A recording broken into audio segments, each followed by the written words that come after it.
Locked On Podcast Network presents Locked On Sports Today. The Bengals have a huge receiver problem on their hands. Also, just how much do we buy the Texans hype this year? And the Tua Hold-In is becoming a distraction at Dolphins camp. Today's episode is brought to you by Game Time. Download the Game Time app, create an account, and use code LOCKEDON for $20 off your first purchase. Terms apply. I'm Peter Bukowski, starting your day with the can't-miss stories and biggest debates in sports. You're Locked On Sports Today. Searching all major sports. Found. Let's start with the biggest story. Maybe it's the chili. Maybe it's Joe Burrow's new haircut, but the receivers in Cincinnati don't seem to be thrilled with their current situations. It was the offseason when T. Higgins asked to be traded. He's now in camp. Now Jamar Chase holding in, not participating fully in camp. James Rapine at camp and participating fully always as he does from Locked On Bengals joins me now. And James, what is going on in Cincinnati that these receivers are not getting the kind of financial respect that they're looking for? Well, clearly they're jealous of Joe Burrow's hair. Which, if you're watching on YouTube, obviously I feel the same way. Yeah. That Joe's look is awesome. No, I think it is interesting because T. Higgins has done more the first 2 days of training camp than Jamar Chase. T. Higgins, the one who's playing for a contract, playing to hopefully set his market amongst the rest of the league and get paid in March. Meanwhile, you're right. It's exactly what Jamar is doing. He's holding in, and he hasn't talked to the media. He no commented us on Thursday. Zach Taylor wouldn't admit that it's about the contract, but if Jamar Chase is fully healthy, which Zach Taylor says he is, and he's out there at practice and reported for camp, but not practicing, well, Peter, you and I both know it's a hold-in. So how long will it last? Are they close to getting a deal done? I think that would be the most optimistic view. It doesn't feel that way. So this could be something that lasts for most of camp. And the question is, how long will it last? And are they even negotiating right now? It's another big question that I'm wondering. Yeah, and after last season, when you have the injuries to Joe Burrow and the season doesn't go the way that you're looking for, there's only so many seasons that they have to go at it with this core. And it might be the last with T. Higgins. We'll see. The Bengals have not seemed at least willing to entertain long-term deals anywhere near the scope that I think T. Higgins is looking for. This is not how you want to go into what could be your last season with this trio of players, the trio that really has defined the Joe Burrow era and a run to a Super Bowl. Yeah, I think it would be ideal that all three guys were just under long-term contracts in here. And unfortunately, that's clearly not going to be the case. Will Jamar get a deal done? I'm not sure. He's still under contract for 2 years, which I think does make it a little more complicated. And especially when you have Justin Jefferson, kind of the blueprint of playing out that fourth year. And maybe that's why Jamar doesn't want to play out that fourth year. Because he wants that $30 million now. Well, Justin got hurt too, in that fourth season. So I think the Bengals have done a good job over the years. And whether it was Jesse Bates, T. Higgins, even Joe Mixon last year, whether it was off the field stuff or rumors about him getting released, they are able to put the business stuff aside and keep it separate from the locker room. But you do wonder how long they can do that. And if they can just continue to do that. I will say Joe Burrow didn't sign his extension until 72 hours before the start of the regular season last year, or agreed to his extension until then. And that's Joe freaking Burrow. Yeah. So I do think that this team has done a good job of not letting that get in the way. But you're right. There's a lot going on from a contract standpoint. I'm going to ask you to put on your Locked On NFL hat here for a second, because we're seeing this around the league right now. Jordan Love holding in Green Bay. And that's like the Joe freaking Burrow kind of part where he's not proved as much as Joe Burrow, but like, this is your franchise quarterback. Trent Williams unhappy, Brandon Ayuk unhappy in San Francisco. Like, what is happening right now around the league where it just seems like teams and players, remember the Zoom call last year with running backs, the players and the teams don't seem to be on the same page here in a way that feels different to me anecdotally. I think things are evolving from a league standpoint where you're seeing more guaranteed money go to non-quarterbacks, bigger contracts. Almost every position in the league outside of a few has reset from a contract standpoint. And as the cap goes up, it's going to continue to do that. And I think that there probably is a disconnect. Like Brandon Ayuk probably says, oh, well, I want that A.J. Brown money at least. And the 49ers are probably like, you're really good, but are you A.J. Brown? Right. Maybe in the Bengals model money. Yeah. And the Bengals probably feel that way about T. Higgins too, by the way. And they probably look at Jamar and they're like, we think you're just as good as Justin Jefferson. Why not play this year out? And then we'll give you that same deal next year. And by the way, that deal might not be there because CeeDee Lamb might reset it. He's another example. Like right. We're evolving as a league, and we're watching the league evolve where these non-quarterbacks are getting huge money that quarterbacks weren't even getting a decade ago. And now they are. And it's a unique time for sure. Stay up to date all year on the Cincinnati Bengals by subscribing to Locked On Sports Today and Locked On Bengals on your favorite podcast app and on YouTube. Thanks for making Locked On Sports Today your first listen. Coming up, are the Texans ready to ascend? Before we answer that, the San Diego Padres saw something happen for just the second time ever in franchise history on Thursday. Game Time makes getting to the ballpark even faster and even easier. Prices on the Game Time app actually go down the closer it gets to first pitch. With killer last-minute deals, all-in prices, and their best price guarantee, Game Time takes the guesswork out of buying tickets. They're obsessed with finding ways to help you save money on tickets. Game Time has deals on tickets right up to the start of the event and even an hour after it starts. It's the place to find last-minute seats. Find exclusive flash deals and sponsored deals on tickets for football, basketball, baseball, concerts, comedy, theater, and more.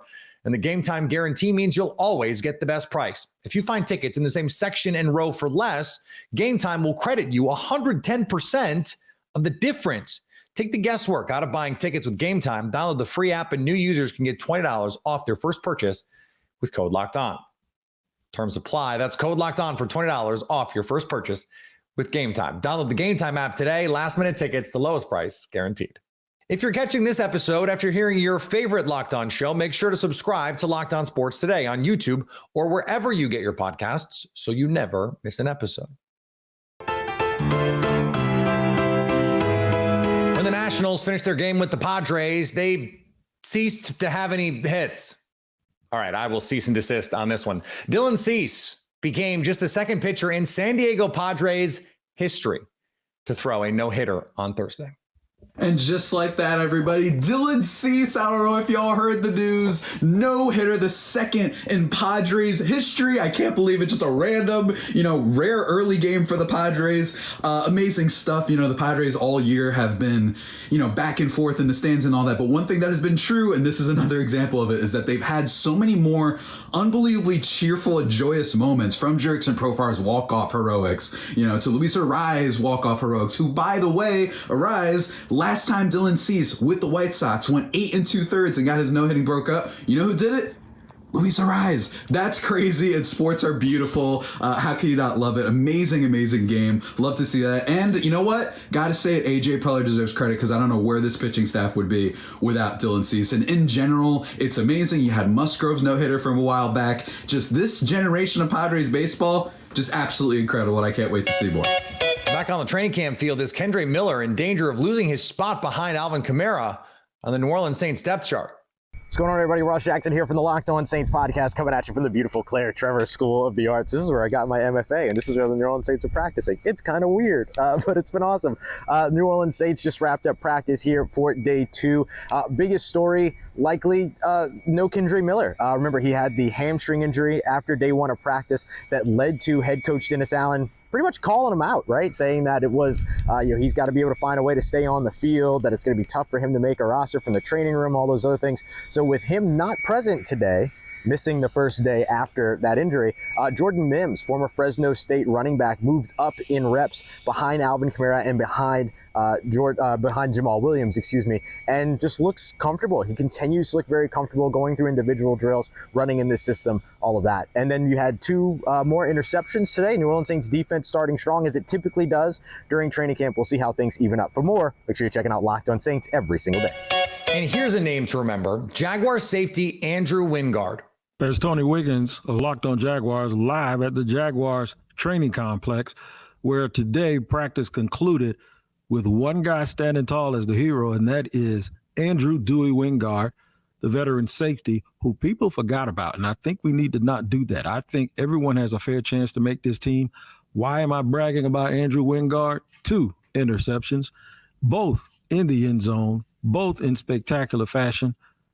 I'm telling you, man, and they came within 7 or 8 minutes of each other, and the crowd went absolutely crazy. Andrew Wingard is going to be a factor in this team. Now, he did get both of those interceptions in the end zone off of Trevor Lawrence, but remember, it is practice. Guys are trying to do things. They're seeing what they could get away with and what they can't. But today, Dewey Wingard stole the day and says, y'all ain't going to forget about me. Who else can step up and do that? I'll have more and tell you who that could be on Locked On Jaguars. Make sure you check us out where it's your team every day. The Houston Texans did what every young, new administration team would like to do. They had one draft that reset their franchise and plotted a course that seems like it's straight up. Will Anderson and CJ Stroud in the same draft.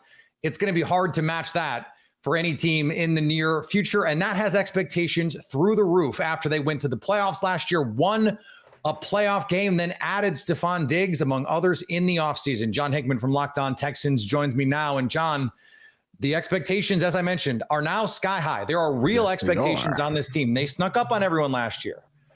Is the hype real? Is that fair? Can this team really be an AFC contender this fast? Absolutely. So one thing that I loved about what happened this offseason, Peter, thank you for having me on. Houston really did a very good job of making sure that, kind of like Jordan Love, you got your pick of poison of receivers, of weapons. Stephon Diggs, and let me tell you guys something who haven't had an opportunity to just kind of keep up with anything going on in Houston media. Stephon Diggs and CJ Stroud look like they played together for a couple of seasons inside of Texas training camp. Nico Collins still looks like this team's number one receiver, and that's with the addition of Stephon Diggs. And you also have Tank Dell, who on any given Sunday can be your number one option for a game. Yeah. And then now you also have John Mechie coming into his third year in the league, second year playing, but he's healthy, both physically and mentally. Oh, you also have Dalton Schultz. Oh, you also drafted Cade Stover. Brevin Jordan is an awesome piece to have back. Oh, you also traded for Joe Mixon. Damian Pierce looks a whole lot better. Kenyon Green as your offensive lineman, that offensive line is getting solid. Titus Howard's going back to tackle. Like, everything is falling in place for this offense. And I think it's going to be easier for CJ to kind of see the field as a quarterback in his sophomore year, to understand coverages, to understand who he wants to lean on for a drive, for a series, for a down, for a possession. They have it all here in Houston. Now, of course, this is the NFL. All of these DCs got a year worth of tape to scout on CJ Stroud. But he's a quarterback that I fully believe it doesn't necessarily matter that much because he can get it done. Yeah, and look, this is a team now that we know what the offense can be. They kept Bobby Slowick, which was also a huge piece for this team. Retaining him, much like Ben Johnson staying in Detroit, is huge for the Lions. But let's not forget, and I know you're not forgetting, the defensive additions that they made. Daniil Hunter on the edge, Danico Autry from Indianapolis, Azeez Al-Shaair at linebacker, Kamari Lassiter in the draft, and then it sounds like Jalen Petrie is going to spend some more time in the slot. Eric Stingley as an ascending player. Like, this is all of a sudden a loaded defense, John. I just talked all of that about CJ Stroud, and let me tell you guys something. The defense has made him frustrated through 6 days of training camp. Saturday, I was out there, and on multiple occasions, you just see him getting kind of mad. CJ doesn't necessarily get mad to the point where he's coming off towards the sideline, and him and Gerard Johnson are exchanging words, not in a bad way, but it's just like, in the way you want. In the way you want. Good coaching up, and Houston did a very good job not only bringing back Bobby Slowick, but they retained Gerard Johnson, quarterbacks coach, who has played a monumental role in the development of CJ Stroud. So I don't want to discredit that. But that defense has made CJ Stroud very frustrated. Now, granted, the offense hasn't been at its full health. No Laramie Tunsil. Joe Mixon has missed a few days of camp. Different receivers in and out of practice. You're looking at vet days, of course. But they have made him frustrated. And how I would describe it is just fast aggressiveness. They're playing fast. They are playing fast, but they are also controlled with their aggression outside of Jimmy Ward kind of kicking things off day 2 of training camp with the pads. Starting some fights. Derek Stingley, who doesn't say a lot, he's starting, did a little shoving match with Dalton Schultz. This defense, I think, will have the ability to do a couple of things, and this is without playing, in the preseason games, but just from what I'm seeing, they're going to be able to disguise coverages and be able to get after the quarterback because they can get there quickly. And Danielle Hunter said, in this defense, compared to in the past, all I have to do is just go. I don't have to worry about maybe dropping back. I don't have to think. And he had 16 and a half sacks last year, career year for him. All I need to do is just go get the quarterback. And, Will Anderson is on the opposite side as well. So this defense is going to be able to really cause some disruptions for opposing offenses this year as long as everybody stays healthy. Stay up to date all year on the Houston Texans by subscribing to Locked On Sports Today and Locked On Texans on your favorite podcast app and on YouTube. Coming up, Tua is becoming a distraction at Dolphins camp. Tua Tagovailoa wants to get paid, and why not? He's earned it. It's what franchise quarterbacks make. As camp pushed on for the Dolphins, though, Tua's hold-in is growing into a distraction, as Locked On Dolphins host Kyle Krabs discusses. So guys who didn't participate in practice today included Tua Tagovailoa in its entirety. He was out there in a cap, didn't have his helmet, didn't touch a ball for the first 20 minutes of practice. He did have his play sheet. He was engaged with what was happening. He was talking with Mike McDaniel. He was talking with the other quarterbacks throughout the course of practice. He was right in the middle of the huddle. So he's very plugged in what was happening. This was a departure from yesterday. He did not partake at all today in practice. What that means, I guess we'll find out. This kind of proverbial tug of war for leverage for a contract is exhausting. Every player was asked about it in their player availabilities. It is becoming a distraction from a media sense. Whether or not it's a distraction internally with how they go about their business, I have to imagine to some degree it is, no matter how much you try to make it not. Mike McDaniel, when he had his introductory presser, kind of discussed it's a distraction if you allow it to be a distraction. Well, the players are out there doing the right thing on the field, but it is exhausting, and I'm over it, as I know many of you are as well. This is the twin holdout to Jordan Love's in Green Bay. And this has become a game of chicken between these two sides, and really 4 sides. Jordan Love and Tua Tagovailoa are both represented by athletes first. The Packers have made it very clear they want to pay Jordan Love. And the latest reporting says Love wants at least the Trevor Lawrence deal. The Dolphins have been a little bit more hesitant to buy in all the way in with Tua. This goes back to last year when Joe Burrow and Justin Herbert got their mega deals in the same draft class. Jordan Love had not been on the field to get his deal. Tua had, and yet no deal. So now Tua, if he has to take, let's say, the Jared Goff deal, the $53 million, not quite the top of market deal, well, then he'd rather Jordan Love get paid, because that means he can negotiate with the Jordan Love deal in hand, going, hey, see, one good season, that should get me paid. Pay me that or something close to that. The Packers want Tua to get paid, because if Tua takes the Jared Goff deal or the Jalen Hurts deal, $51 million annually, then the Packers can say, look, he's got more games played than you. The Dolphins had a really good offense. He was a big reason why. Why should we pay you more than he got? And so there's these competing incentives here. And remember, they share an agent.